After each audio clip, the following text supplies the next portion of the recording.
Thank you, Leslie. You can see why I quit television now. How many of you have ever heard the program that I do? Oh, wonderful. And I hope you have been able to hear Bud, who's been on many times. He is just fabulous. And Leslie and her work with the Kecksburg incident you saw on the Sci-Fi Channel, many of you, she's one of the great ones. So I don't do public appearances. I'm really honored to be able to live in this area. I don't tell anybody, so don't you tell anybody. I keep it real quiet for, I think, obvious reasons. It's kind of a high-profile business, and it's not something that a lot of people in strange places appreciate, so we keep it quiet. How many of you know a lot about Bud Hopkins? I mean, a lot. Are you pretty well versed? How many of you don't know too much about him, but you've heard really important things about him? Good. Well, let me, if I may, and just indulge me, I want to read a little bit of this background because it's important. He is, and this is just really skimming the surface. Is this loud enough? Do you hear me okay? Bud Hopkins is not only a great researcher, but he's a world-renowned artist, and there's some of his artworks back there on the back table. He has shows in New York City. He expresses himself in a very unique way. Take a look and you'll see. He's a very talented man. He's an author and obviously a pioneer UFO abduction researcher, having investigated well over 700 cases. Now this is one-on-one. These are personal investigations. These aren't just picking up a book or a newspaper or a magazine. I mean, the man is a hands-on investigator, and that's so important now. He has his organization called the Intruders Foundation. You can find that on the internet. It's a wonderful location to stop, spend some time. That's a nonprofit scientific research and support organization, accent on support. Bud first became interested in the UFO phenomenon when he and two others had a daylight UFO sighting in Massachusetts back in 1964. In 1975, he carried out his first major investigation, which involved a UFO landing and occupant incident in North Hudson Park, New Jersey. Shortly thereafter, he began to concentrate on the investigation of the UFO abduction phenomenon in particular, which led to the eventual publication of a number of very important findings. Taken together in his 4 books now, it's got 3 here, Missing Time in 1981, Intruders in 1987, and Witnessed in 1996.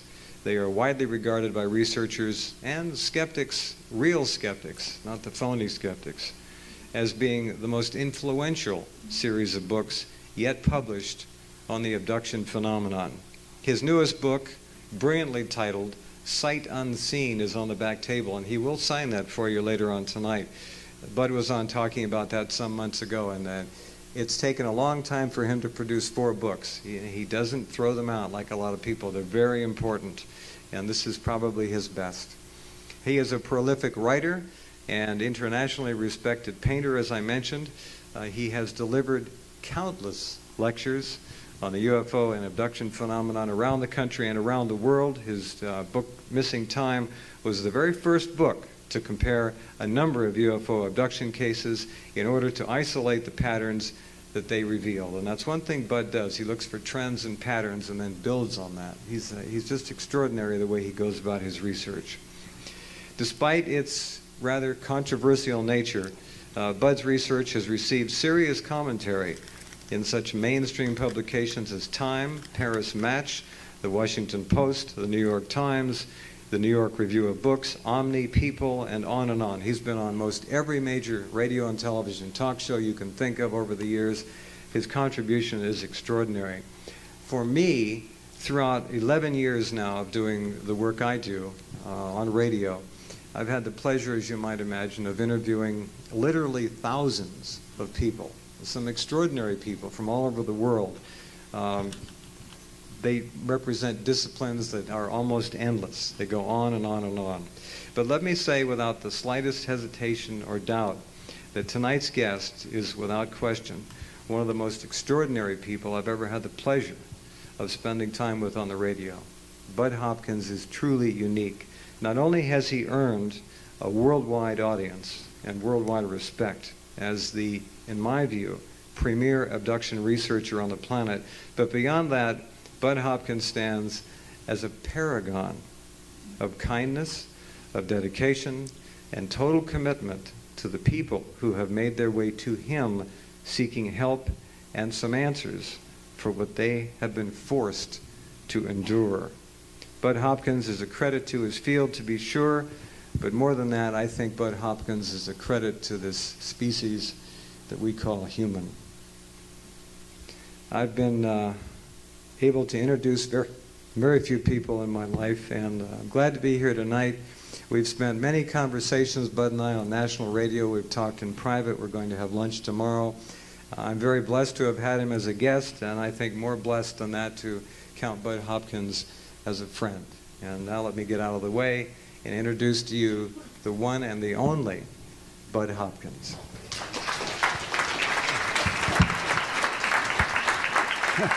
Thank you, man.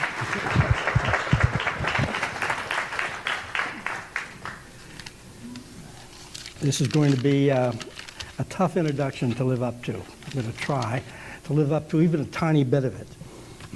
But the first thing I'd like to say is how pleased I am really to be here. I live in New York City, and us New Yorkers are kind of snobbish and ill-educated about the rest of the world. And when I heard that an old friend of mine in the field, Michael Bryan, was living here, and when I realized that this is where Jeff Rentz was living, and that Jordan Peace lived here, and that a number of people who I've known well have come up here, I thought, Ashland, what is that? Where is that? This little place in the middle of nowhere. Well, I happened to be driving up here today from Sacramento, and I was unbelievably staggered by the beauty of this place. It was just incredible. I just was thrilled. I kept getting beat by the trucks behind me because I was going 20 miles an hour on the road. I didn't want to miss anything. So I'm extremely pleased to first to discover your absolutely beautiful part of the country. And I'm ashamed of the fact that I didn't know anything about it before. And I want to come back. I want to thank, of course, immediately Jordan for doing such a wonderful job of producing these programs and bringing people together, and to introduce subjects which are kind of difficult for a lot of people.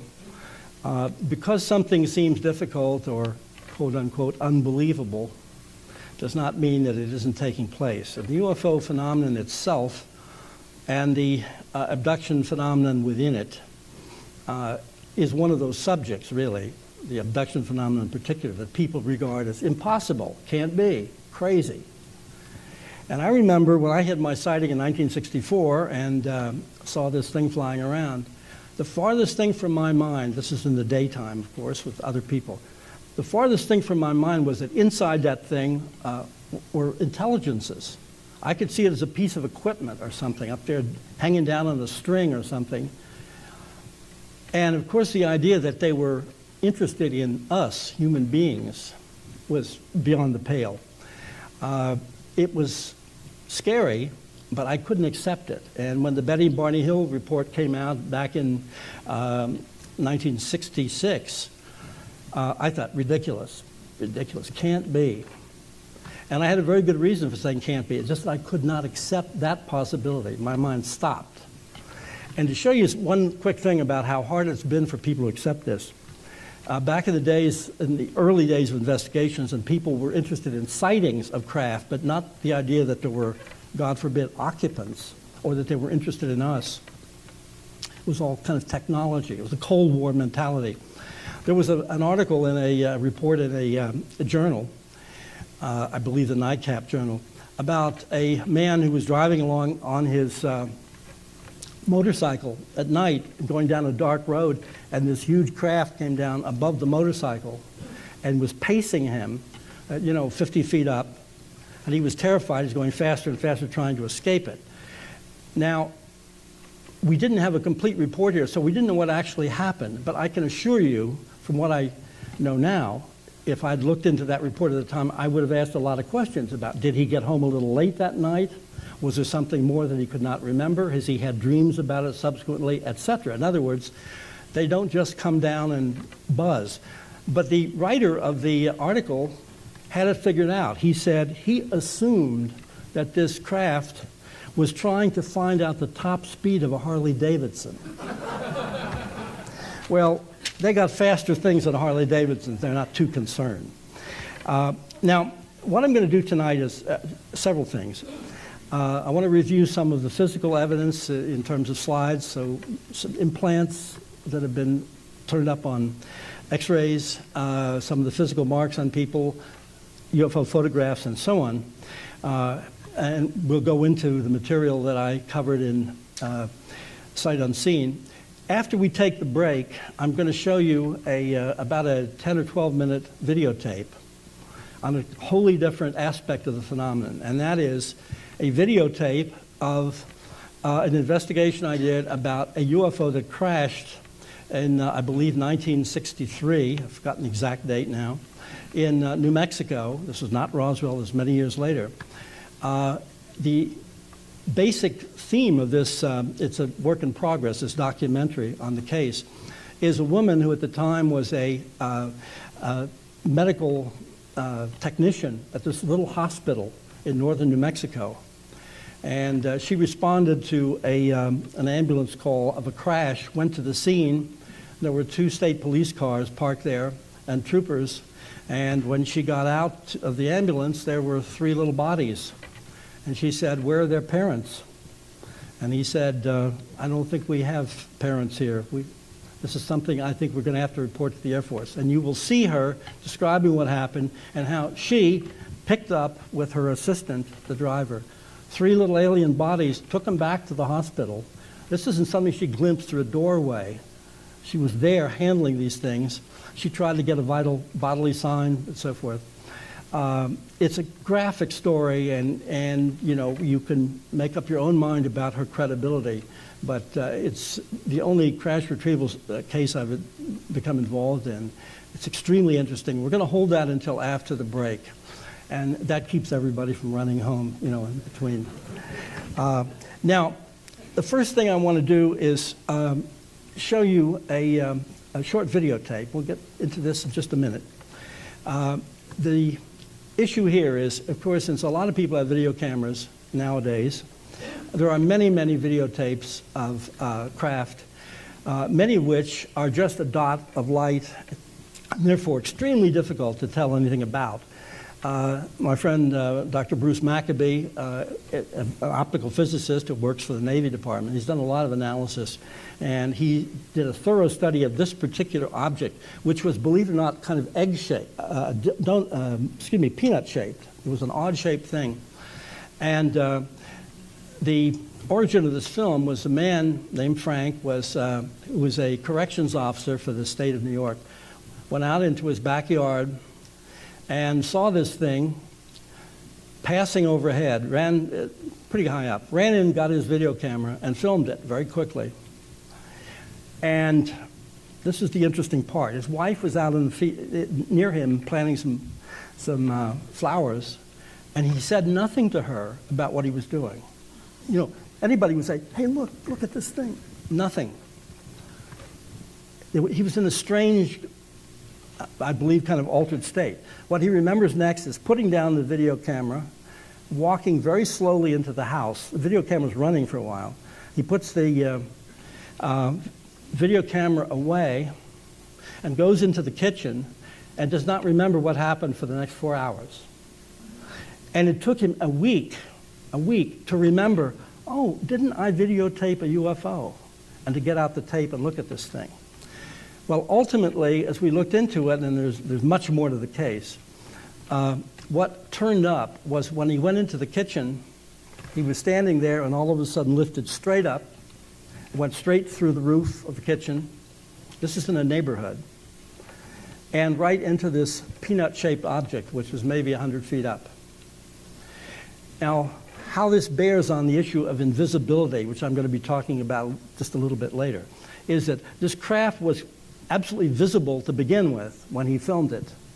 But at the time, perhaps a minute or two later, that he was taken inside it, clearly it was invisible because there were neighbors around, there were cars on the street, nobody saw the craft 100 feet above his house, nobody saw him go straight up through on a beam of light or anything like that. So it switched from one kind of state of being to another, from visibility to invisibility. Now, we're going to, if we can have the lights, we're going to look at this very, very brief bit of tape. And this tape will show him doing a slow motion version of the craft. It goes behind clouds, and then it passes past the church. He's going to, I believe, replay it. The fact that there are reference points is very important. You see it again? And then a very short thing to give you a slightly better look. This is a second or third generation film. I've seen the original and I've seen still photographs. And it's very clear, its shape, as it moves in and out of the clouds. And of course, knowing something about the weather at the time, we could tell how high up the thing was because it was behind the clouds. He loses it, and then it reappears.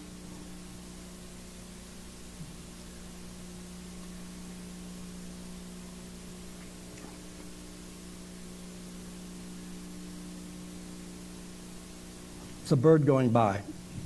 Not to be alarmed.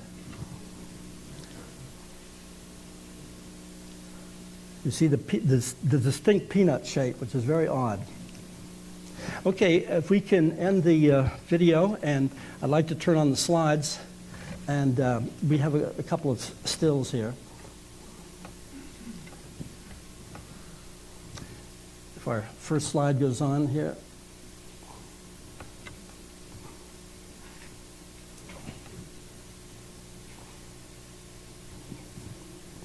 Not going. Can you tell the house lights?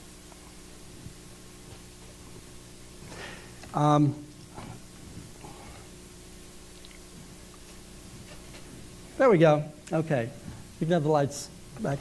This is these are some stills that he made of the object in two different positions from his videotape, showing the shape of the thing. And if we could have the next slide. This is the kitchen area where this is the area where the thing disappeared, excuse me, with the steeple, a church steeple in the background. Let's go back one slide if we can reverse it back to this. Now, there's a final end to the story, which is quite wonderful. Frank is himself a lapsed Roman Catholic, although his wife is still rather religious. And Dr. Maccabee asked Frank, as he was doing his complex analysis of the photograph, he asked Frank to find out how tall the steeple was of the church, because it was going to be very important in his calculations. And Frank said, well, how am I going to do that? And he said, well, go in and ask the priest how tall the steeple is. Frank was very hesitant, not having been in the church for a while, but he decided to bite the bullet and go in, and he said he was ushered finally into a priest's office, and he was determined he wasn't going to say why he had to know that. But of course, it's a bizarre question. He asked the priest, who he said was, he thought, a rather unpleasant gentleman behind an extremely ornate, imposing desk. And the man asked, naturally, why do you have to know how tall the steeple is, how tall the church? And he said, well, decided he had to tell the truth. And he said, well, I filmed a UFO recently that passed behind the steeple, and the analysis, we have to know how tall the steeple is to get calculations. And the priest looked at him and leaned back in his chair, according to him, and roared and laughed and said, surely you don't believe in such things as UFOs. And he said, well, yes, I do. He said, and Frank said to the priest, I take it you believe in God and Jesus and the Virgin Mary. And the priest said, yes. And he said, got any pictures? I've got pictures.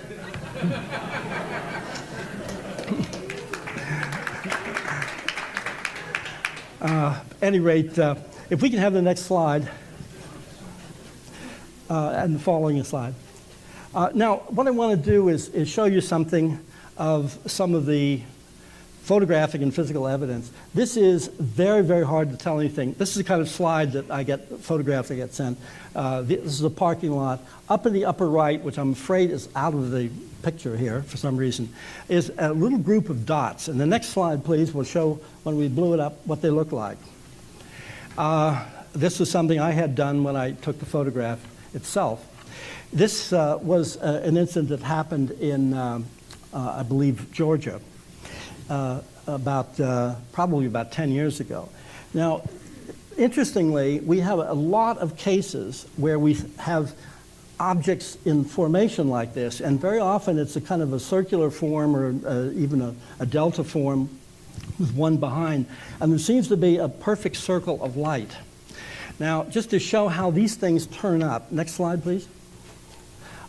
This is a photograph that was taken in Gulf Breeze, Florida, which has a very similar shape of light underneath, a circular light. It was not all that far from where this particular incident happened. And the thing is that this photograph and others taken at the time were taken by a Polaroid camera. So you get the actual originals are very dark. But when a lot of light is shined on the Polaroid prints, and a time exposure is made of the Polaroid so you can see detail, this is what you get. With the next slide, please. Now, you know, there's this myth that we don't have any kind of decent photographs. But if you imagine that ring of light on the bottom being very similar to those rings that we're passing over in that formation, you get one particular style of UFO, which is commonly reported. Next slide, please. Now, the issue of how people report the aliens. Unfortunately, this kind of head is on every T-shirt and cereal box and signet ring and God knows what nowadays. But these are drawings made almost 20 years ago when it was not so well known. This is a drawing made by Kathy Davis, who I wrote about in my book, Intruders. Intruders, you may know, my second book was the book that was made into a quite successful miniseries on CBS. That was very well done. At any rate, she made this drawing, and these faces were not well known then. If I can have the next slide, please. Meanwhile, another person who was having abduction experiences made this drawing, and when Kathy Davis, the woman who made the first drawing, saw this drawing later, she thought it was her own drawing. We can have the next slide. Because they were so similar. And there is a phenomenon here in abduction research which we call confirmation anxiety. And that's when a person finds something that confirms their experience, there is a tremendous kind of upset, as if they didn't really want something that would make it seem true to them. And Kathy Davis, who made the drawing on the right, told me that after she saw this drawing, and it was reproduced in a magazine, and had first thought it was hers and realized it wasn't, but it was so similar, she said, I was so upset, but I went upstairs and I went into the bathroom and I threw up. Next slide, please. Now, these kinds of drawings I'm showing you are all in the area of 20 years ago. Before this was, I'm not showing you anything recent, before these faces were familiar. And in many cases, you get a drawing like this, which is more of insect-like. And the point I'd like you to bear in mind here, first of all, is always this very thin neck, very large head. But this is a rather odd creature. But if you look at the very pointed chin, the huge eyes, and the almost total absence of nose, and you imagine that head turning into a strict profile. Look at the next slide. This is a drawing made by another person in another case of the strict profile, very similar to the thing we've just seen. The congruence of all of these drawings, of the reports, of everything that happens during abductions and so forth, means that something is happening that has distinct edges to it. It's not some soft, vague, uncertain thing. There's a precision here. Next slide, please. Now, what we get in terms of physical marks after abduction experiences take place are marks like this. This is on a little 5-year-old boy. It came up after just overnight after the child had had apparently an abduction experience. His father has one in the same place on the lower leg. But these are what we call scoop marks. This is a very circular one. Sometimes they're more oval. This is rather small. I've seen them as big as my thumbnail. But we believe that the UFO occupants are taking flesh samples as a way of perhaps doing the kinds of research that they do with genetics, with trying to establish the basic genetic makeup of a particular person and perhaps altering that in some way. Next slide. We don't know for sure. This is a very small one on someone's lower leg in front. These are extremely clear and distinct. There's nothing vague about them. And I have seen hundreds and hundreds of them. Next slide. Now, this is a case in Australia. This was a nurse, actually, who had this almost a kind of scoop mark at one end, and then there's a straight line cut coming out of it. And this is something that was inflicted on her when she was a tiny baby. And her parents discovered this. There was no bleeding. She was only about 3 months old, and it healed as this very large mark. And she has had a lifetime of experiences since. So we're getting physical marks. These are things you can photograph, that people remember what the, shall we say, perpetrators look like. There are physical marks on them that case after case that are extraordinarily similar. Next slide. Now, this is a straight line cut on the back of the leg, and we get many like that. There's often a kind of depression. This happened when this, a typical case, a girl went into the woods at a party when she was a picnic, family picnic. She was about 15. And she remembers in the woods meeting this beautiful deer. The deer came over to her and had these big black soulful eyes, and she remembered having a kind of conversation with the deer. And when she came out of the woods, she found out her family had been searching for her for 2 hours. She thought she'd been in the woods for maybe 5 minutes. And she kept telling people about the deer, which didn't make sense. And then, of course, she noticed, or somebody noticed, this cut on the back of her leg. And she had no idea how it had occurred. These are just typical kinds of things that happen. Next slide, please. And this is an Australian case where there were 3 different automobiles which were stopped late at night, stopped by some interference with their electrical system, apparently. The people were taken out of the cars. They just, actually, they found themselves getting out of the cars and walking out into this field where this craft lingered. And they remembered being taken towards the craft. Their conscious memories more or less end there. The next thing they remember, because there's this blotting out of the memory, the next thing they're aware of, they're going back to their cars, the craft is gone. But each one of the actually 5 people who were involved in this had a ring like this around both ankles. No one knows exactly what this was for. This is rather rare, but it implied some kind of clamping device, although that's just an inference. We don't really know. I'm giving you some idea of the range of some of the physical traces on people's bodies after these experiences. Next slide. Now, this is another much more complex situation. The idea of implants. This is an X-ray. I think the next slide will show it better, a little closer. You can see the object in the nasal cavity, high up. This object was X-rayed. The woman involved, Linda Cortila, who I wrote about in my book, Witnessed. That was my 3rd book. She remembered going to a doctor because she had found a scar in her nose. And she didn't know what was the matter. She felt there was a kind of a bump on the outside. Went to the doctor, and he asked her what kind of surgery she had had. And she said, I've never had any surgery. At any rate, when an X-ray was done years later, this object turned up. And shortly after the X-ray was done, she found herself awakening at night with blood streaming out of that right nostril. And when we had her X-rayed again, there was a scar, but no longer an object.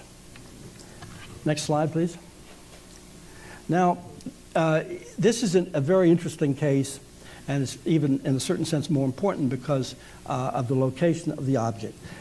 The object is towards the top of the head on the left side. You can see a sort of a whitish, squarish form.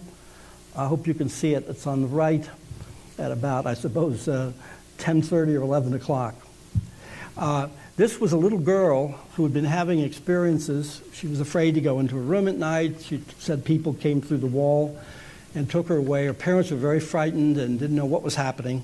And on a vacation trip, the family was in Germany, man was in the army, a vacation trip to Italy, the little girl had an accident on a bicycle. And she was taken to the hospital, and they were x-raying her head to see if she had fractured herself. And this small object turned up. Now, this first view is looking more or less down at the top of the head. Now, the second slide, next slide, will show the looking up from the bottom. And where this object is now in its location is in the bottom of the eye socket on the left. You can see it there. So we can locate this two-dimensionally at least now. Now the next slide will show where it is in the middle of the head. I've had these photographs looked at by, these x-rays, by a neurosurgeon who said, "Bud, that's a piece of metal in there, and there's no way it can be taken out." And he said, "I don't know how in the world it got there." The interesting thing was, after this little girl was taken back to her home in Army base in Germany, they took her to another doctor, re-x-rayed her, and the thing had disappeared. It's gone. But there are many cases of this. I have reports from radiologists and other x-ray material and so on, where an object is inside the skull. We have no idea what it's for. We don't know how they get it in and out without leaving marks, unless it perhaps goes in through the nasal cavity or something of that sort. But I just want you to understand the wide range of physical data of one kind or another that supports the reality of these experiences. Next slide. Now we're getting into something else. This is the issue of invisibility. And this is something that I've written about extensively. As I said at the beginning, dealing with that peanut-shaped craft that could be filmed 1 minute and invisibly involved in an abduction the next minute, this is a very interesting case. Well, I happened to be in Australia, and after I gave a lecture, a couple came up to me. They were quite nervous, and the man, you sort of sense the ill-at-ease quality and the uncertainty in someone. They don't know what's happened to them. They want to find out. It's upsetting to them. And they came over, and the man was really a little too nervous to talk. His wife said that they felt that a lot of things had happened to them involving their two sons and so forth. And she went into some of the experiences. And then she said, "Have you ever seen anything like these?" and held out these photographs. This is the first one. Next slide, please. And this is the second one. And I said, well, they're all, of course, in the red range. I said, was this color film you were using? I didn't really understand what the problem was. And she said, yes, it's color film. And she said these were taken 7 years ago or something, and or perhaps more, longer ago than that. And she said the photographs before these particular pictures, which were taken on a Saturday afternoon in a playground, the photographs before that and after these three were all normal in color, but these three were that looked like this. Now, I said, well, I don't understand what did something funny happen there, or why are you bringing it up? And she said, well, we just felt very strange that day. But she said, the problem isn't the red color. She said, it's the fact that we're supposed to be in these pictures and we're not there. See the next slide, please? Now, how anybody would take a picture like this by itself. Anyway, the basic point here, let's go back to the one before, if we may. The basic point is that they developed these pictures and they weren't in them. When I asked more questions about that afternoon, They had taken their two little boys who were on the slides and swings at the beginning, that first shot. Everybody was having a good time, and then they began to feel strange. And as they sort of walked out towards the water, this is in Brisbane, or nearby, they took a couple more pictures, and then they felt very odd, and the kids wanted to go home. She said this was their favorite place. This is a playground only a few miles from their house, and the children loved to go there. Never wanted to go back, ever. Well, that's something for the child in a nearby playground. But she said we both felt very eerie and strange. So one thing led to another. It's a complex story, and I persuaded the wife to do a hypnotic regression session with me on this particular incident. And what happened, her husband was not there when we did the session. She went through the whole thing of taking the pictures, wandering around, you know, everything's normal. And at the end, the last picture, her husband took the camera, and under hypnosis, she's recalling where she was standing, and she had a little child on one side, one on the other. She remembered who was on the left and who was on the right. And all of a sudden, she describes all of this light around her. Now, this is daytime. No problem. Saturday afternoon, a lot of people around. And all of a sudden, she said, we're going up. And she described going up with great fear into this, in this beam of light, into this craft. She could see it above her. They were taken inside, she and the two boys. Her husband was left below, and when she was going up, she could see him standing there, holding the camera up to his head, as if he's still taking the picture, but in a certain sense frozen. And she's taken one way inside the craft by the occupants, and the two little boys are taken another direction to another room, and she was in enormous fear and anxiety for her children. And we went through this part of the whole thing rather quickly. Ultimately, after the kinds of operations that usually take place and procedures, she was reunited with the children back in the craft, and they went back down through an opening in the bottom of the craft, which is interesting when you think of those circles of light in some of the UFO photographs. They went down the center of the craft, and as they went down, she could see her husband still standing there holding the camera. At this point, she gets to the ground, and all of a sudden, she doesn't remember any of this, and she and the children walk over to her husband, who takes the camera down, and they all feel like they want to go home. Well, the next day I was able to do hypnosis with the husband, and she was very anxious to hear whether such an absolutely absurd story, as she felt it was, that she was telling me, even though she remembered it extremely vividly, whether it was true or not, whether it be confirmed. With her husband, we did the hypnotic session. It's a long story. I go into this at some length in Sight Unseen in my new book. But at any rate, as he's taking the picture, all of a sudden he says, they're going up. And he's extremely upset. And he says, they don't even look surprised, as if they're kind of frozen with whatever expression they have. And he's still holding the camera. And so I questioned him. I said, well, imagine you put the camera down to your side and call for help. That's a lead, of course. No, he said, I can't move. And I said, well, I imagine people come over to you after a while, just standing there holding the camera, focused on nothing. They must come over to you and ask if they can help.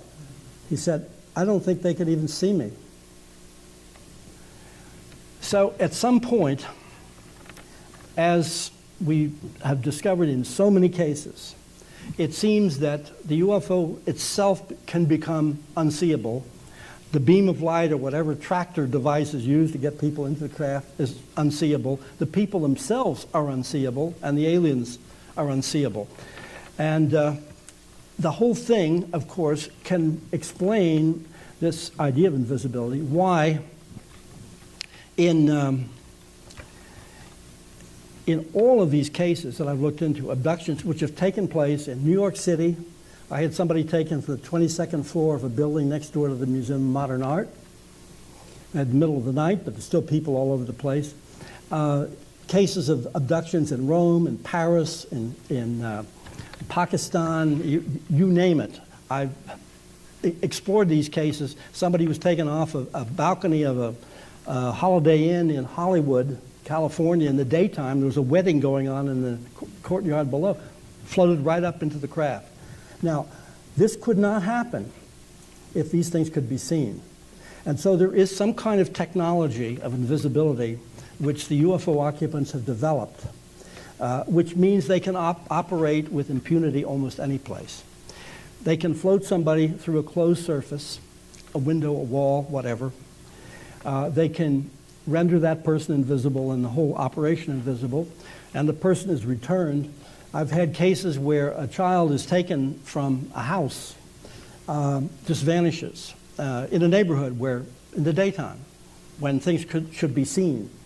The police are called. The police are running around searching the neighborhood. The neighbors are around. The parents are tearing their hair and crying and weeping, and all of a sudden the little girl comes walking out of the house. What was the fuss?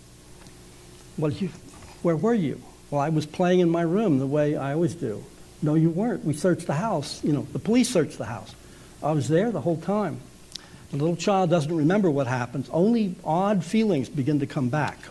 And just as I mentioned in the case of the girl who went into the woods and thought she was talking to a beautiful deer, and under hypnosis that deer turned into be not a deer but a little man with no hair and black eyes.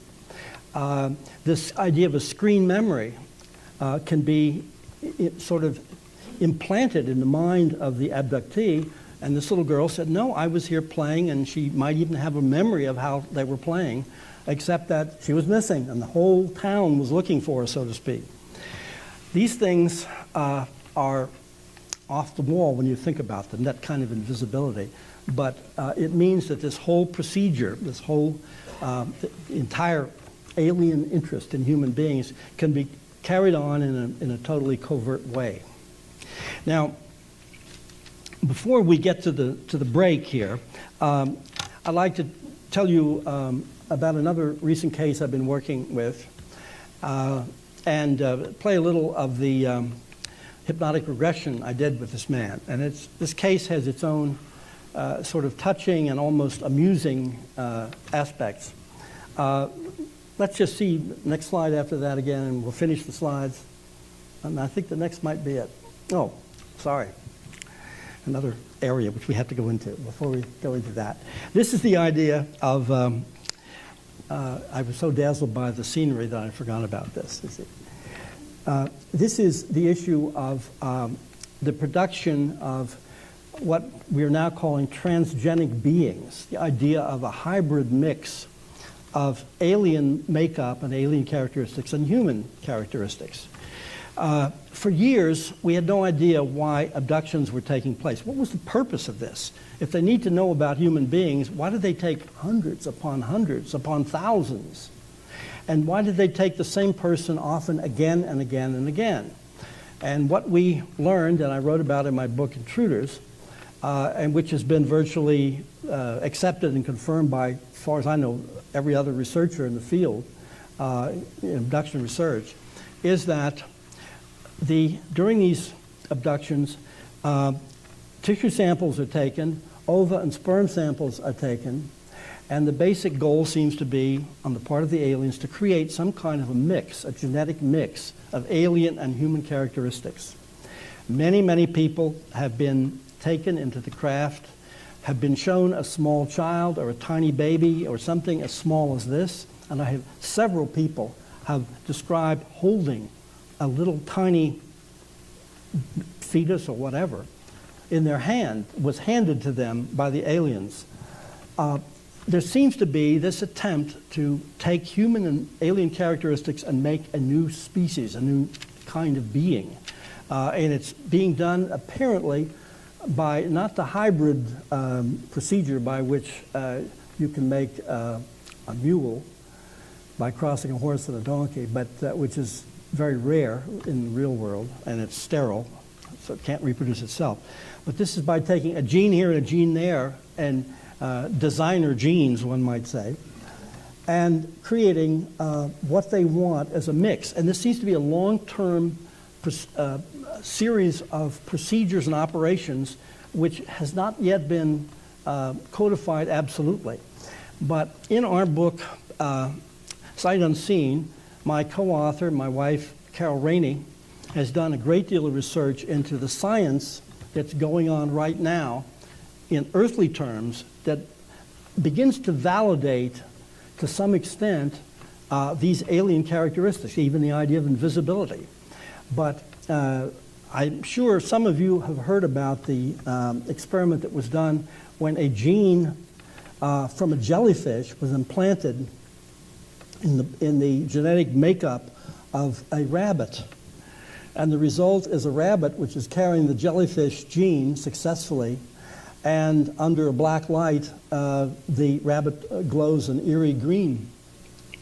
Now, if we can do things like this, if we can pick and choose and somehow successfully, and actually total breeds have been mixed, goats and sheep, I believe, have been intermixed.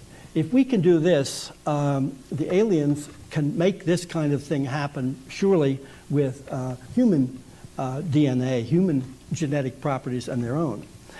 Our book is really a handling of the scientific background of all of these different case reports, which seem totally extraordinary. But I want to show you just a few pictures of what some of these beings look like. This was an obstetrical nurse remembered during an abduction being shown this child, and the aliens often in these cases want the human to bond with the child, to hold the child, as if they believe, which is a very touching thing when you think about it, as if they believe that there is some kind of magic in the human touch, that the human touch will somehow give these babies strength.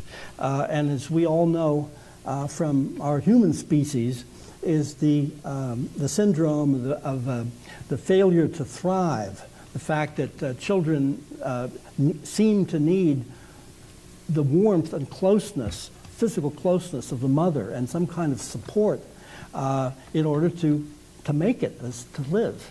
And the aliens seem to understand that in some strange way. But when she was shown this figure that she was being asked to hold, she said she was appalled. She made this drawing. She said that she knew that this thing was not going to be able to live because the head was too big, the neck would not support it, the mouth seemed to have no musculature, there could be no suckling, and she thought that it should not be allowed to live. Sorry, I have the print backwards here. And the alien who was handing it this child took it back away from her and seemed to be somewhat angry that she was rejecting it. And she was told then, we'll find other things for you to do.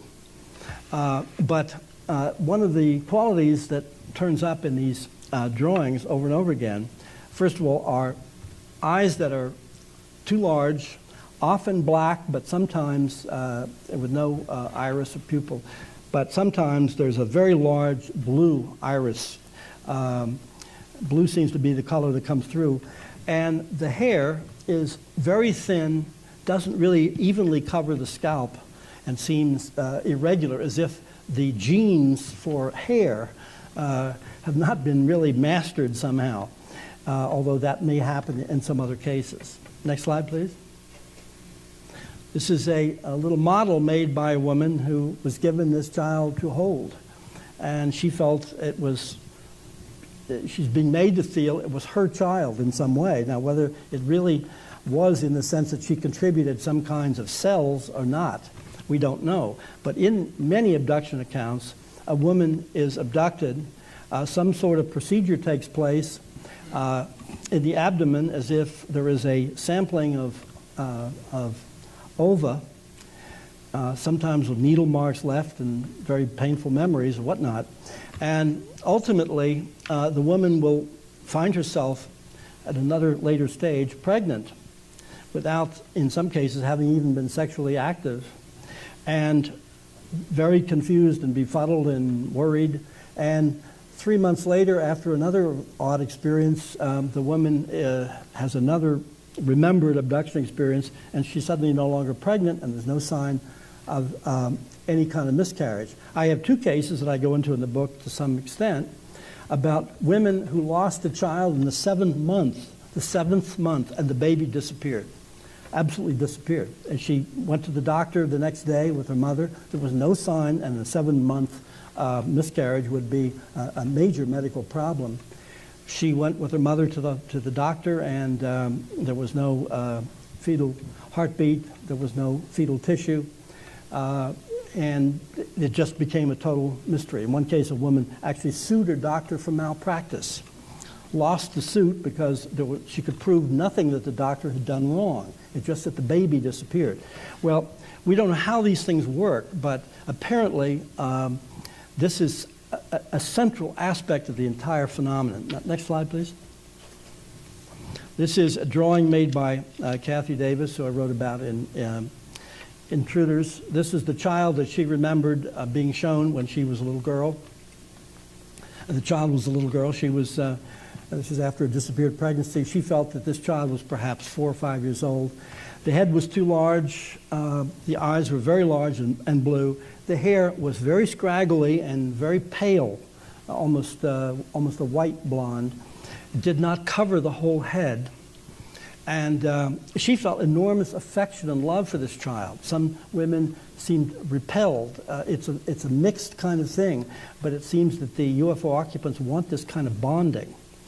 And I have to say that I worked with 3 different women, different times, who remember being shown this small child like this stage or younger.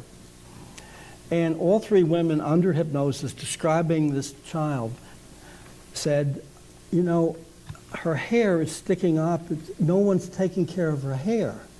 It looks awful. Her hair is all just sticking around. She said, no one's brushing her hair. And then one woman said another time, you know, I don't think they understand hair. And of course, in a certain sense, that's the kind of remark that gives a very strong emotional resonance to the experience of being shown a little child whose hair doesn't look right and doesn't cover the head, as is the case here. Next slide. Now, we have a number of cases where abductees report seeing adults who seem to be partially human and partially alien. And in some of the cases, like this, again, we have black eyes rather than that large blue, but there's more of a nose, there's more of a human shape. The head is not so bulbous. But the irony is we have many cases where the people reporting these figures will say they look like they're wearing wigs, cheap wigs. Next slide. Here's another one. This is an Oregon case, as a matter of fact. And I guess the wigs come in different styles from different places. But there seems to be, behind this, an attempt to want to pass in the real world. And this is something I'll mention after the break. We'll get into that very briefly.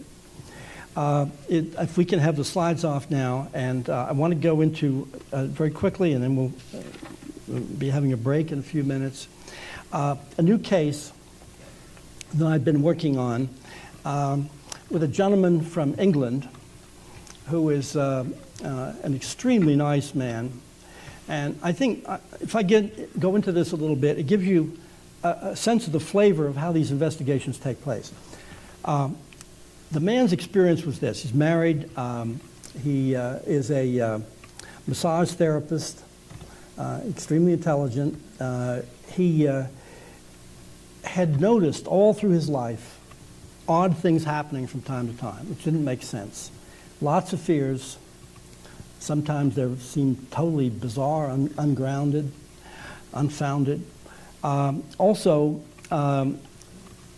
nightmares, dreams coming back, flashbacks of images, but some of the pieces were missing. But one of the things that had happened to him that made him really think that this might be connected with UFO phenomenon because he had actually finally read something. It was only about 2 years ago that he finally read something about the subject. Was he said in his home in England, he went to sleep, and this whole thing is a very typical thing. He woke up, and he was standing in the backyard in his pajamas, and he thought, how did I get out here? I must have been sleepwalking. Must have been sleepwalking. So he turned to the back door, which was a big sliding glass door, to open it, and it was locked from the inside. It had some kind of little catch that you could not slide it. So he thought, this is unusual. I must have been sleepwalking, come out the front door and gone around the side. So I ran around to the front of the house, and the front door was locked. And he thought, well, I must have, these rationalizations we all develop. I must have somehow come out the door, and the door slammed and locked. So he woke his wife, rang the doorbell, threw some pebbles at the window. And she came down. He's standing there quite cold in his pajamas outside. And he said he heard her slide the bolt, the deadbolt on the front door, slide it open. And at that moment, he realized he could not have come out through the door either. He could not have come out through either door. And that triggered some partial memories, and he began to feel a sense of dread. And he said when his wife opened the door, at that point he burst into tears. He just said he couldn't. She said, what happened? How did you get here? And he could not stop crying. I've talked to his wife about this. She didn't know what was the matter, and she said, well, let's go upstairs. And they got into bed, and at that point she was so upset that he had to stop crying and protect her. She said, what is happening? What is going on? There had been other incidents in their lives which were equally upsetting and mysterious. What is the answer here? Well, at any rate, ultimately he contacted me. And he came over to the United States, about last spring. And I did some hypnotic regressions. But the story that was most interesting, and I'm going to play a little bit of hypnotic regression, is this, that when he was 16, he had a friend named John, and John was 17 or something. They worked together, and John and he were big fans of, I'm trying to think, David Bowie. They were big David Bowie fans. There was going to be a David Bowie television program, and so John said, my parents are away, so come on over. I'm going to have some guys in, and we can drink some beer and watch the program. So he went over there, and there were 4 or 5 other boys there who didn't know, never met before, and had never been to his friend John's house. They watched the program and everything. One of the boys got very drunk, and they had to take him home. He was led by his friend into the bedroom where he was going to stay, which was his friend John's little sister's room. Under hypnosis, he described the room. He said, bed's very small. I have to take all the dolls off the bed to get in bed. The little girl had everything lined up, but she was away with the parents. Gets in bed. Now he slept nude. So he took his clothes off, got in bed, and when he woke up in the morning, he said he felt very strange, and he said the room didn't look right, and it looked dark. And he remembered these big windows. It was on the 3rd floor. And he thought, well, this is funny. He sees a stairway. He goes up the stairs and opens the door, and he's suddenly in the kitchen. And there's a woman in the kitchen who turns around and looks at him and screams, who are you? How did you get in here? Now, he was stark naked, wrapped up in a bedspread at this point, because he had no clothes. So here's this naked 16-year-old kid, not knowing how in the world he got there. He assumed that this woman must be his friend John's mother. And he said, well, John had me spend the night. He assumed she must have returned. She said, John who? And he gave the name of John's last name. And she said, this is not his house. She said, but my son knows his house, knows John. And a few minutes later, into the kitchen, everybody standing around completely confused, came her son, who was the drunken boy the night before. And he looks at him and says, how did you get here? Now, I have to explain, the 2 houses were 3 miles apart. It was March. He was naked. His clothes were back in the house that he'd gone to bed. How did he get there? What happened? He had terrible feelings about the whole thing, and somebody had to go to John's house and get his clothes. That was just one more of the many things that happened. But we did hypnosis on that, and if we can have the tape now, Jason, this is the middle of the hypnotic regression session, and I hope it's audible. Down. It's curvy. Curvy. Shaped. He's been examined. I'll sit on it. I won't lie down on it. I'll sit on it. Oh, I'm not lying down.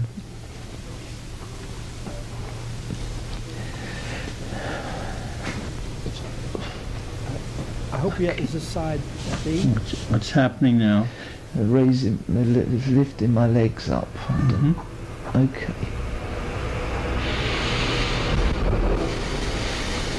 I'm lying down on the bed.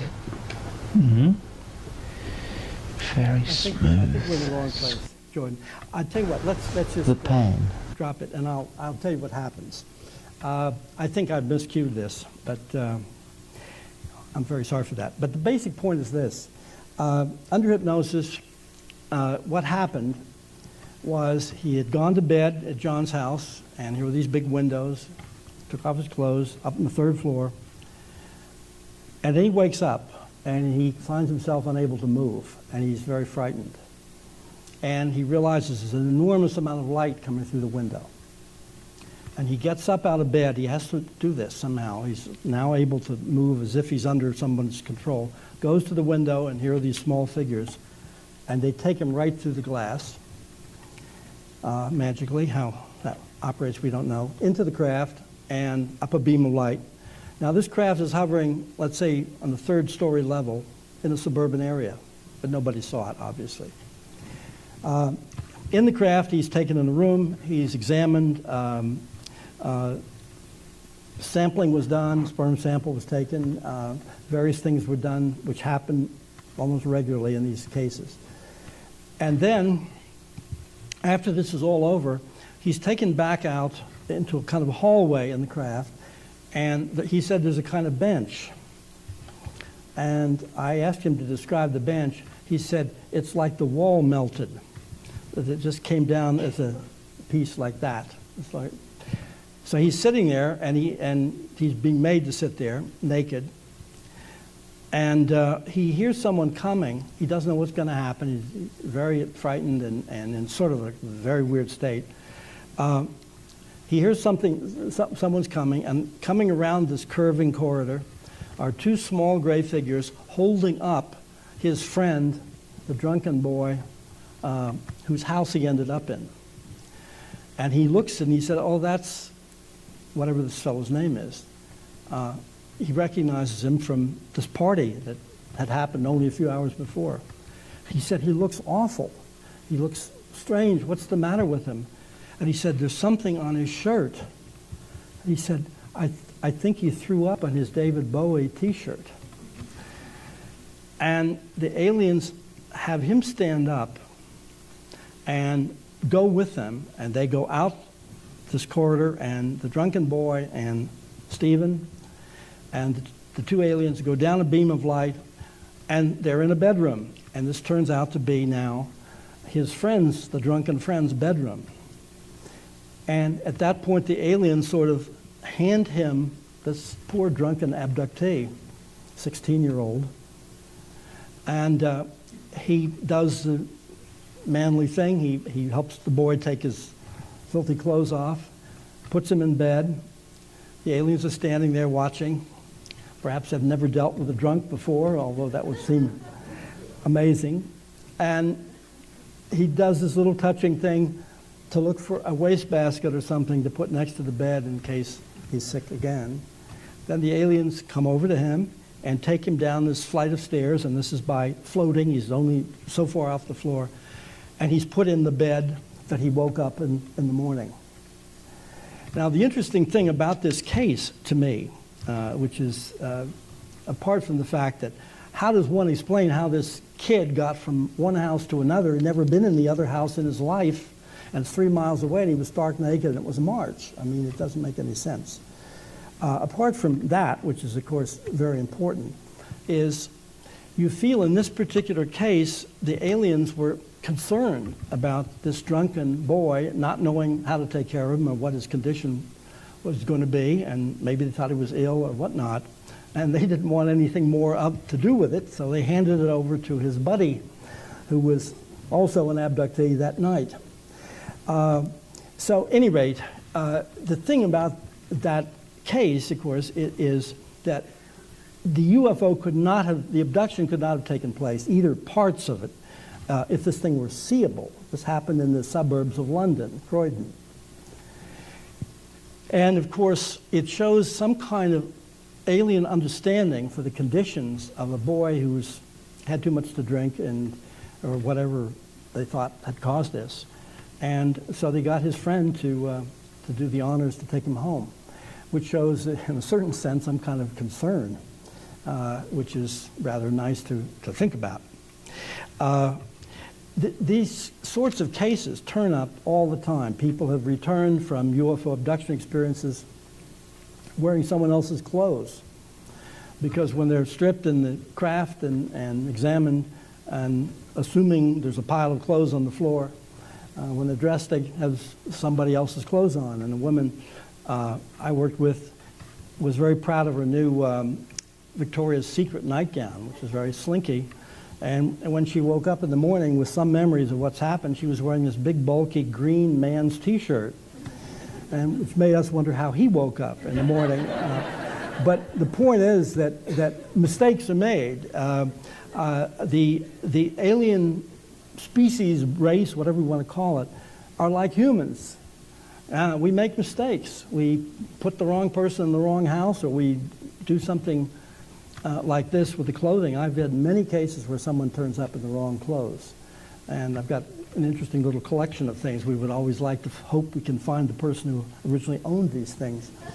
But these sorts of things happen, showing that there's no supermind here that is totally efficient. The mental powers, the ability that they have to control things, as I say, to float you through a closed wall, or pop you right out, abduct somebody in the middle of Paris, daytime, all of these things are just staggering, and also control your behavior to some extent. These things seem to be going on, and they're part of a pattern. The patterns are extraordinarily similar. Now, what I'm going to do is, in just a moment, we'll take a break, and after the break, I want to show you this tape about this very, very fascinating crash retrieval case. And I'll go back in the book table. Incidentally, I was very pleased by the kind remarks that Jeff made about my being an artist, because I think in the art world there are a lot of people that I don't know that I do this kind of thing, you know, as if it's kind of a subversive activity of mine. But I have a double life, I brought along some examples of collages that I make. But we'll have questions after we have the tape. So let's take a 10-minute break, and we'll be back. Thank you. Thank you. And she and her husband, and had met this very interesting little lady who had come to the meeting because she had begun to remember an experience that she felt she had to deal with, that she wanted to talk to somebody. She had seen some video footage of starving children in Somalia or something like that. And they looked to have very large heads because the body was so emaciated. And she suddenly remembered something that she'd sort of tried to put out of her mind for years, seeing these little bodies back when she was a young woman in her 20s, a medical technician at a hospital, small hospital in northern New Mexico. And so my friends had me get in touch with her, and I eventually went down there and made a couple of trips dealing with her. Now, story that she told, and we'll let her tell it in her own words on tape, but essentially it was this, that she rode in the ambulance whenever there was a call, an emergency. It was a tiny little hospital. You will see it, cement brick building. And as I mentioned at the beginning, that they'd received a call that there was an accident. Nothing was explained, and the directions how to get there. And she and the ambulance owner, or his son, she couldn't remember, it was the father's son, one or the other would drive the ambulance. They went out, and that's where they saw these state troopers' cars parked up in the field. It's a pretty barren area, there's nothing there. And when they drove up, that's when they got out of the ambulance and saw these bodies. And she asked, as I mentioned, where are their parents? Well, at any rate, what happened very quickly is that they bundled up the bodies and took them, two of them on a gurney and the other one on a stretcher, put them in the back of the ambulance, took them back to the hospital. And the state troopers had alerted the Air Force at that point. Now, these are people who were, and this was, in the 60s. I believe the year was 66 now. This was a time when, of course, the Cold War was in full swing, the war in Vietnam. These people were very patriotic. And so what happened was when the Air Force showed up at the hospital and came in and removed the bodies, which she had already x-rayed, they took the x-rays. They took every scrap of everything you could imagine there that pertained to this incident. And they were told, this did not happen. You are not to remember it. The government has a long arm. They were quite intimidated. And apparently the bodies were only viewed by the doctor, who's no longer alive, at the hospital herself, the ambulance driver, who seems to have been, if it was the father, also no longer living. But in terms of trying to run down other people, and there seems to be one loose witness we're still trying to locate. In trying to run down any possibilities here, we visited the widow of the man who owned the ambulance, who was probably the one who drove the ambulance. And this widow, even though her husband never told her anything about the incident, because he was warned in the same way, she said that she well remembers that afternoon the Air Force showed up and stripped the ambulance of everything on the back inside, any sheet, object, piece of paper, anything. And she said, I remember we never got paid by anybody for making the run on top of that. She was a very believable witness, and her son, the son of could have been one of the ambulance drivers, but it turns out wasn't, said that at the time he moonlighted as a police dispatcher, and he remembers talk at the time of alien bodies.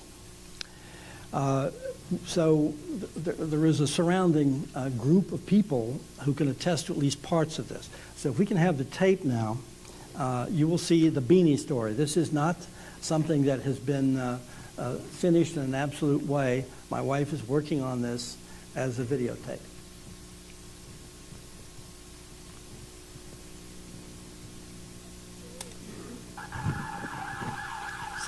Okay. We're the technician who rode the ambulance, just normally. Yeah. A phone call, like the phone call for this incident, would have come to the hospital from the police, is that right? Yeah. And then they just told you what? What do you remember they said that this was? They just said there'd been an accident. And you had no idea that there was anything unusual about No. this? Mm-hmm. But we had to walk a half a mile up to the... Would you have a kind of a wheeled gurney? Yeah. Right? Uh-huh. Yeah. So then and what you were looking at when you were walking towards it, what were you seeing exactly? Just prairie as far as I'm concerned. But I mean, you saw two police cars, is that Yeah. right? Yeah. And then when I got up there, you could see this craft kind of crying out. It looked like when it come down, one half of it was just just into the mountain, Mm-hmm. and the other half was sticking out. Uh-huh. And the first thing you saw then beyond that were the bodies? Yeah, because they were, I guess the state policeman had pulled them out. They were laying on the ground. Mm-hmm. And like I said, I thought it was 3 children when I first walked up there. And I said, well, where are the parents? Did they go for help? And they said, no, we don't know what we've got here. And when I couldn't find a pulse or a blood pressure or anything on them, I said, let's go back to town. I don't know what we've got either. So we loaded them up and went back to town.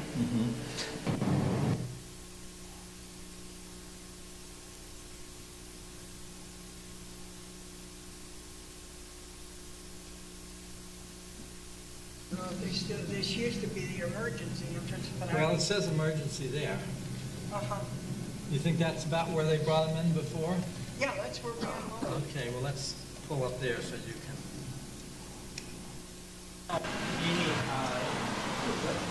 When you pulled in, you removed the gurney. Did you go into the ER or into No, the... straight into the X-ray. Straight in the X-ray. Said that little sister or something come after us because things, number one, I come on with 2 on a stretcher. Yeah. And I didn't usually do that. Yeah. And she was pretty curious as to what was going on. Yeah. And then Dr. Yeoman come in, and he was the one that examined them. And how tall would you say they would have been? You said children. Let's have a... I'd say that they were between 3 and 4 feet high. And let's get into a little description now.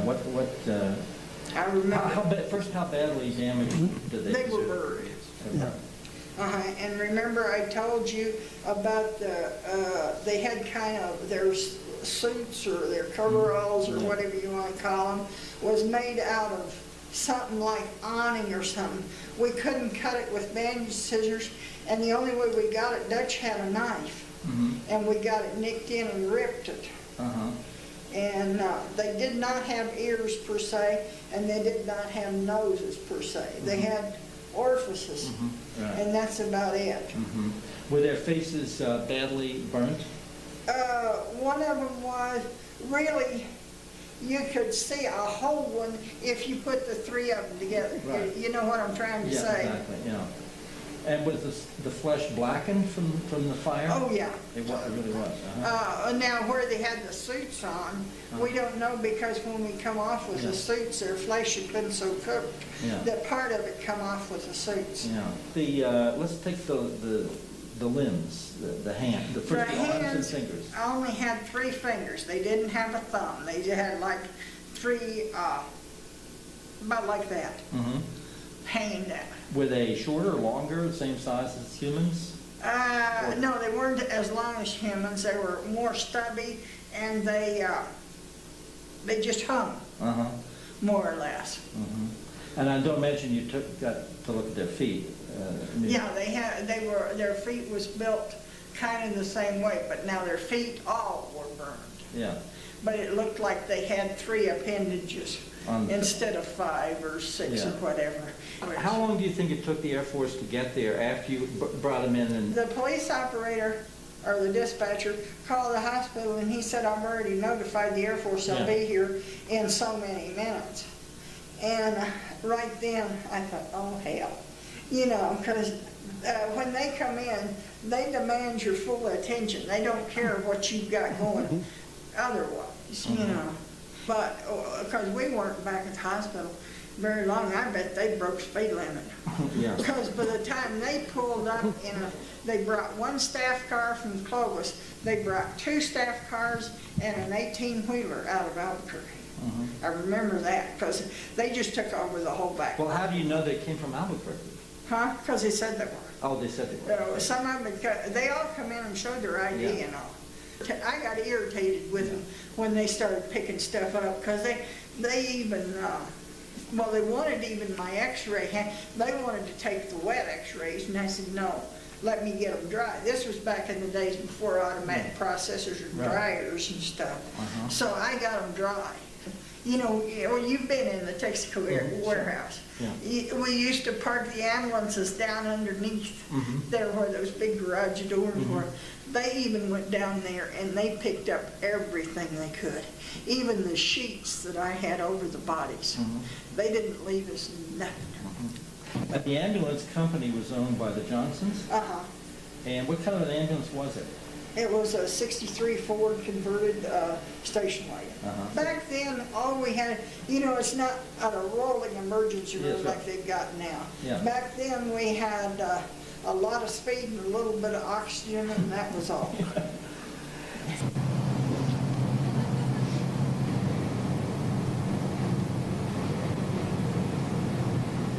I mean, they had a hole and everything. How did they move the bodies from the, Like I said, they had like a rock box, and they brought the boxes in and loaded them right off of my x-ray table, right into these boxes, and took the boxes out to the 18-wheeler.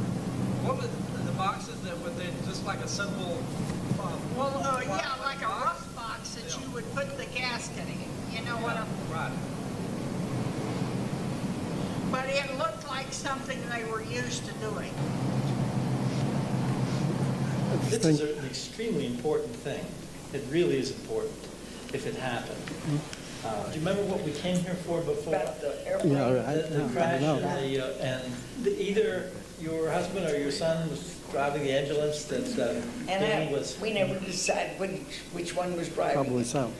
No, I think it was Jimmy, and I think Walter scared him so bad with that tape recorder and all, he didn't want to admit it. As I remember before, you said you remembered some conversation. Well, I remember, of course, I kept books, Uh-huh. and Well, remember the last time we were here, Jimmy took us down to the warehouse and he let us get your old journal out, your log run. And I still say there's 2 pages missing. well, it's all gone now. I sold the warehouse. Oh, you did? Who's got it now? Gov.cover, the one that has the grocery store. Oh, okay.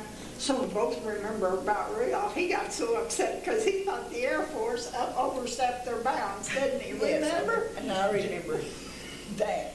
Uh-huh. You remember that I the Air remember Force, him talking about it. Yeah. that they were, what were they doing that you remember that he Only that he objected to? said, I think the Air Force came in and took over and they Oh, yeah, they picked that So they didn't ambulance let clean. them. And went all through the ambulance and everything. But I just remember that he was upset. He was upset about Well, that. remember, I never started to chart until I got back here to where there was a doctor. I just used scrap paper. And boy, they cleared that out in a minute, didn't they? But do you remember anybody saying anything about aliens, No. bodies? I don't remember any of that. Just, keeping the books and Rudolph talking about, just, he didn't think they had any business just coming in. And Why did he think, why did you think the Air Force I didn't give it another thought. had gone through I the was so ambulance? used to these Weird wrecks, situations. and he and Jimmy discussing it, but it didn't. But he asked him, is that it for records, or see if he had anything? Well, they did take the trip ticket, remember? Yeah, they did took that. Yeah, they took, and that's when he really got upset. He said, how am I supposed to claim to Uncle Sam I even made And I this don't trip? think we ever collected. I don't think we didn't have anybody to send a bill to. Yeah. Because they But did he say to you why he thought the Air Force No. was doing this? Not to me. And I know they might have been sitting there, but not particularly interested. Mr. Johnson, I, of course, didn't know your husband or anything, Well, but I'm believe me, curious. he was a fine man. Yeah, I'm curious. But he was also a man that he kept everything. I mean, you almost had to pry something out of him if you wanted it, didn't you? Well, that's what I'm asking. He and Jimmy, we just didn't. But like I said, if you'd have known Rudolph, he was a man, when he found out something, if he'd been told, it don't go no farther. Yeah. It don't go no farther, including his That was wife. the way he was. And Yeah. If this happened last year, it'd be different. Yeah. We're talking a long time ago. But, Yeah, 34 years ago. or so. everybody has said the same thing I have said. Everybody that's tracking stuff down has said the same thing I did. The Air Force really gives you a false idea that they've got all the control of everything. I noticed. It's the threat of control that works for them. It's Yeah. not having control. I mean, I never will forget that guy standing there. He had scrambled eggs on his hat and a chest full of ribbons. And his name was Hickman, Higby, or something like that. I can't remember. Do you know what rank? Colonel. He was a colonel, full-bird colonel. I never will forget that. That's the one that said, when he walked out the back door, never will forget, he turned about halfway back around and he said, "Today has never happened. We have never been here. You're supposed to forget everything that has occurred today, and don't forget the government has a long arm." Did he give any reason why he was saying that? No, he didn't. Did he say, I guess he thought no explanation necessary. Yeah. I was young enough that I didn't question it when they told me to Yeah. keep my mouth shut, right, you know. yeah. So, But how about you talking about it with anybody? that's what I said. Or Dr. Galvin? It got to where, I mean, well, after that bird colonel standing there, Yeah. I don't know whether it was fear, whether it was just we didn't want to think about it, you know, you kind of out of mind, out of sight, out of Yeah. mind, you know, or what. But no, we never discussed it. Uh-huh. Do you think that's odd? Yes, well, I told you that before, I thought Yeah. it was. Because usually when we've had a unusual or a bad smash up or something, Yeah. we talk about it for 2 or 3 weeks. Yeah. But we didn't this time. And it was almost like a silent consent that everybody just shut their mouth about it. Higley or Higby or Hickman? Something like that. Smith is tough. Yeah. But Sandia couldn't find Corso. After they had gone down and picked the ambulance clean and come back, and because I told them, you ain't taking they wanted my x-rays wetting on the hangers. I said, no, I'm not giving you the hangers. You come back after when the x-rays are dry. Oh, well, they went out to the site and we went out to the site later. And I mean, they had picked it clean. You mean you and Jimmy went out, or you and somebody? Well, you know, we tend to forget that the government, the Air Force in particular, because of the nature of the beast, has rapid recovery teams ready to go to locations where there are airplane crashes, because there may be classified equipment on board. Well, Ready to go where there are truck crashes with sophisticated equipment, nuclear stuff, all kinds of things. And there are people whose job it is, just as described in SOM 1.01, is to pick up, clean up, Everything. get rid of. Let's look a little differently at this. So we've got her, but we also have the sheriff's family, I mean the cops and everything. Who else? Oh, the druggers. Okay, there's But Target, that's the target, and you see, and with a nice name. yeah, wasn't he connected with the police department at some point? No. He What wasn't. did he do? Manuel Ulebury was sheriff. And then That's what we're looking for. And Okay. then Manuel's younger brother, I believe his name is Trini Ulebury, How do you was spell that last name? ULIBRR. Let's see.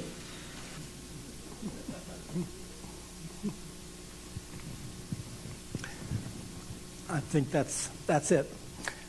As so far, we can have the lights. Now, this, as I say, is a work in progress that my wife's been working on. We were trying to find some more information. I just want to say one thing about her credibility. She remembered the name of the police officer, state police officer, who she knew well. She called him Dutch on the tape, who was there recovering the bodies. And when she went to this MUFON meeting and met the folks who passed the story on to me, the husband at that meeting of the woman who I'd worked with was a retired state police officer, and she immediately asked him, "Did you know Dutch, whatever his name was?" And he said, "Yes, I knew him somewhat." And she said, "I've got to find him because he was there." And they started a search for this Dutch.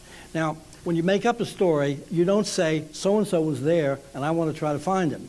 Because if you find them, and the guy said, "What are you talking about? I don't remember anything like that." You're in a spot. But she was definite, and she became a kind of tigress trying to find, locate this man Dutch. And what happened actually was when they did locate him, he's long since retired, he was in the hospital with a heart attack. And she wanted to go to the hospital and interview him in the hospital room, which we wish had happened. And before that could happen, he passed away. And she ended up going to the funeral, and even though she hadn't seen him for years and years, trying to talk to his widow to see what she could find out. So this is a woman who gave us the name of the man who was there and really, really tried to run him down and said he was the state police officer in charge. So it's another sign of her credibility. Now, you can make up your own mind about what you think about Beanie. She's an odd lady, but and she did not want the Air Force to take her wet x-rays out of there, or the hangers, which is just one of those little details which is not self-glorifying, but granted her personality is something you can imagine she would very easily have said. Now, we have just a couple of minutes for questions here. I think they're going to come in and clean up the place in a few minutes, so I'm sorry we've gone a little over time. Any questions about any of this? Yeah, question. If you could come over, that's, yeah. We could have a microphone there, so it can be recorded. Sorry for the arrangement here, but we'll try to make this quick, okay? Okay, I'd like to know if you can identify certain kind of patterns as to the people that they choose to abduct.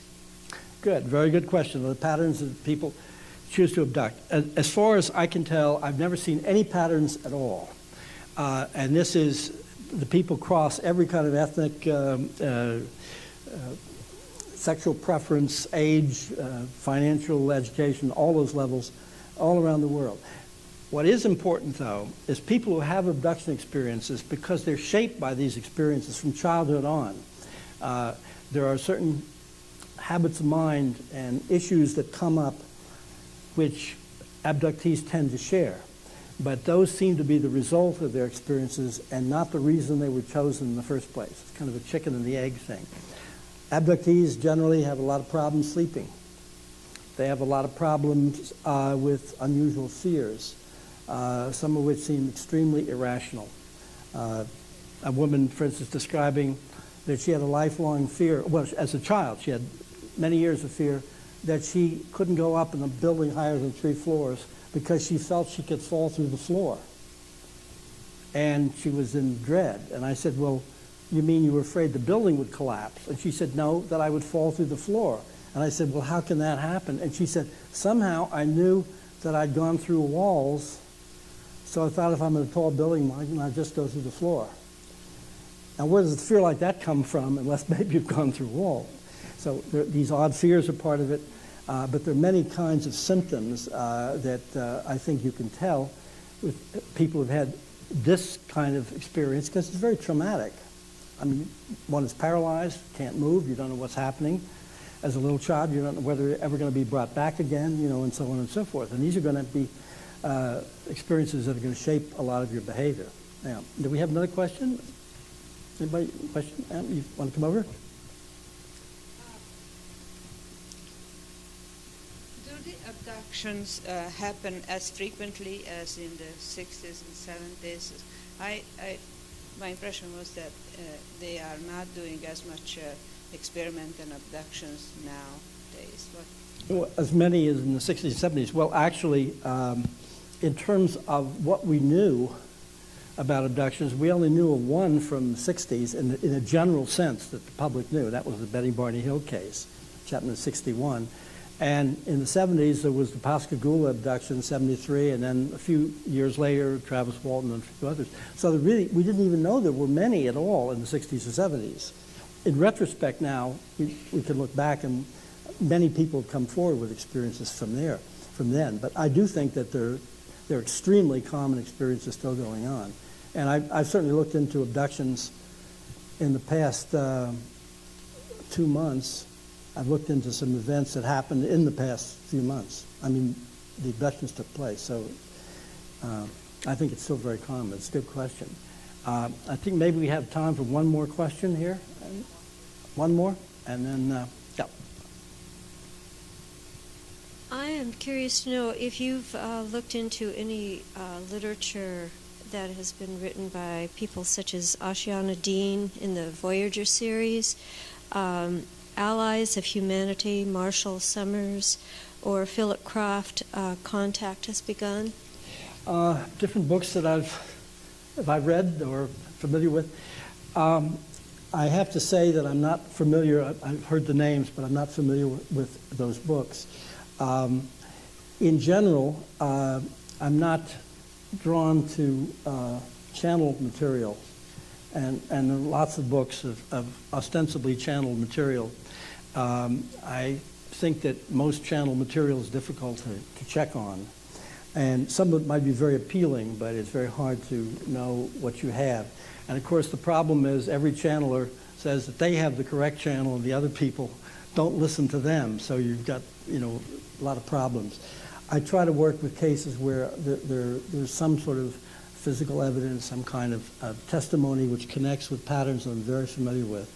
And there's a great deal of material out there about the phenomenon, some of which really is about the phenomenon, and some is more about the particular psyches of the people who've written the material. So it's very hard to tell. So I have to sort of take a pass on that question. But at any rate, I know that it's late, and I really thank everybody for their attention. Thank you very much for having me. Thank you. Thank you. Hit the hand. Thank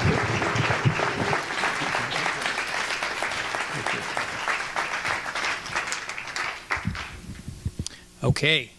Thank you very much, Bud. Thank you, Jeff Rentz, for the introduction. Thank you all for coming. Sasha Lithman next Tuesday at the library. Please grab a calendar on your way out if you didn't get one already. Good night.